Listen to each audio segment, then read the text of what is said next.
Chris Paul stepped to front office about some of the ways the team was being handled. And listen, again, Chris is my favorite point guard of all time. I followed his whole career from when I was a kid, obviously, to where I've been at the last decade covering NBA. I have, generally speaking, aligned with Chris Paul's thought process. Like, and if I didn't align with it, I respected it from afar, obviously. I don't know the brother. But to me, he's a level-headed dude. I like Chris. That's why he's my favorite point guard of all time. He makes sense to me. A lot of dudes don't make sense to me. Chris does. Bruh, I'm looking at three people, and I'm looking at this Clippers team right now. I'm looking at Tyronn Lue. I'm looking at Lawrence Frank, the VP, and I'm looking at Kawhi Leonard. I don't know what was said if Chris did step to this front office, but the question I would ask you was he wrong? No.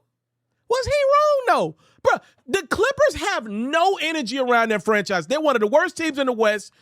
If not for James Harden, who's in his mid to early to late 30s, right? He's in the mid part of the career, twilight part of it, right? He has been a savior to that franchise as best he can. He's a regular season hooper that's healthier more than not. I don't know where the Clippers would be. Kawhi ain't done it, bro. It's been a disaster.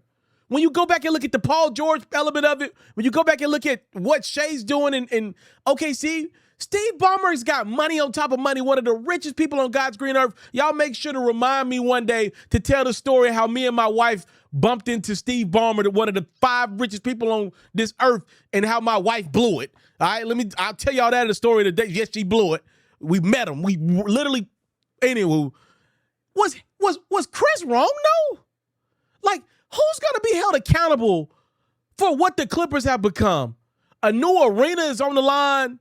A lot of money been invested. Like, there is no energy around that franchise. And somebody's got to call Kawhi out. Like, somebody's got to call Lawrence Frank. Somebody's got to pay for that Paul George trade. Like, that hurts. Somebody's got to pay for that Shai Gilgeous-Alexander trade. That hurts.